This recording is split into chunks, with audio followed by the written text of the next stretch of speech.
अस्सलाम वालेकुम। क्या कभी आपने ये बात नोटिस की है कि जब इजराइल गाजा पे बॉम्ब्स गिराता है, बीजेपी और आरएसएस वाले सेलिब्रेट करते हैं। सोशल मीडिया पे हैशटैग्स चलते हैं, India with Israel, hashtag Israel rocks, hashtag finish Hamas. ना सिर्फ सोशल मीडिया पे बल्कि टीवी एंकर्स और पॉलिटिशियंस सब एक ही नैरेटिव बोल रहे होते हैं कि इजराइल इज राइट। लेकिन सवाल ये उठता है कि एक हिंदू मेजॉरिटी मुल्क को क्या लेना देना है एक ज़ायनिस्ट स्टेट के साथ। क्यों इतनी इमोशनल बॉन्डिंग है मोदी के इंडिया की, नेतन्याहू की इजराइल के साथ? इस वीडियो में मैं इसका जवाब आपके सामने रखने की कोशिश करूंगा। सबसे पहले आइडियोलॉजी की अगर बात करें तो जायनिज्म और हिंदुत्व दोनों भाई भाई हैं। मोदी और नेतन्याहू दोनों अपनी अपनी आइडियोलॉजी के सोल्जर्स हैं।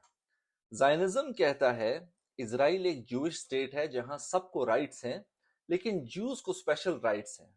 सिमिलरली हिंदुत्व कहता है इंडिया हिंदुओं का मुल्क है, बाकी सब यहाँ पे मेहमान हैं।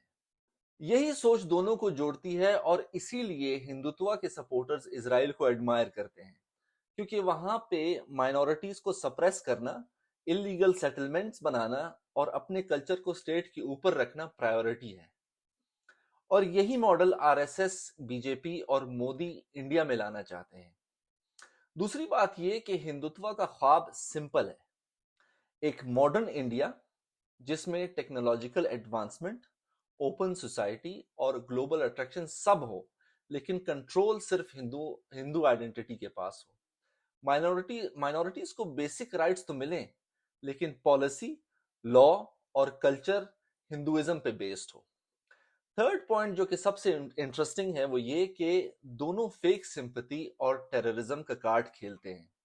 मोदी सरकार और जायनिस्ट रिजीम एक ही नैरेटिव चला रहे हैं, हम टेरर के विक्टिम हैं और हम बस अपना सेल्फ डिफेंस कर रहे हैं। इंडिया के लिए पाकिस्तान, कश्मीर और इंडियन मुस्लिम्स, इसराइल के लिए हमास, हिजबुल्लाह, गाजा और ईरान।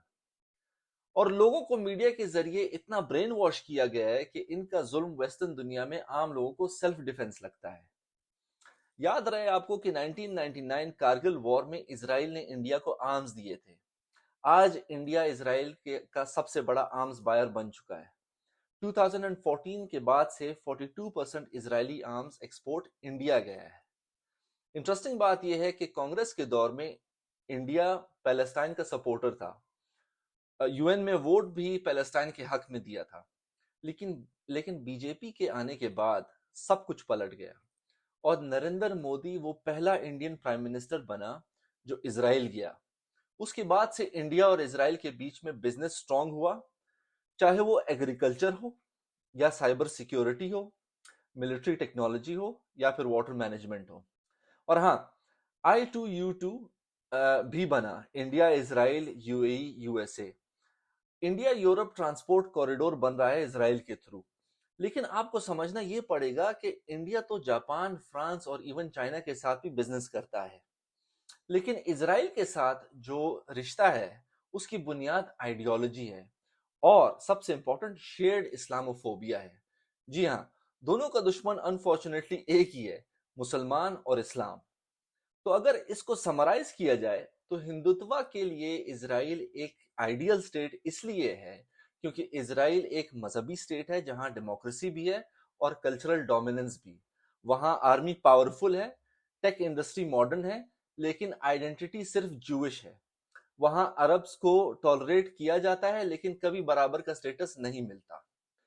तो एक्चुअली हिंदुत्व ये सोचता है कि अगर इसराइल एक मॉडर्न जूइश स्टेट बन सकता है तो हम भी एक हिंदू राष्ट्र बन सकते हैं जिसमें मुस्लिम्स हो तो सही लेकिन म्यूट हो।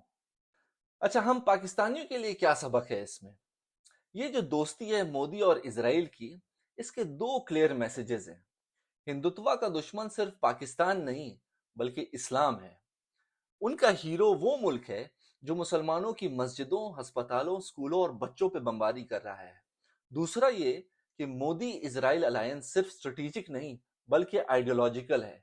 ये दोस्ती इस्लामोफोबिया की है, एक ग्लोबल सिस्टम जो मुस्लिम आइडेंटिटी को दबाना चाहता है। और ये सिस्टम सिर्फ बुलेट से नहीं बल्कि नैरेटिव से काम करता है। आखिरी इंपॉर्टेंट बात, ये सिर्फ वॉर नहीं, ये एक आइडियोलॉजी की जंग है।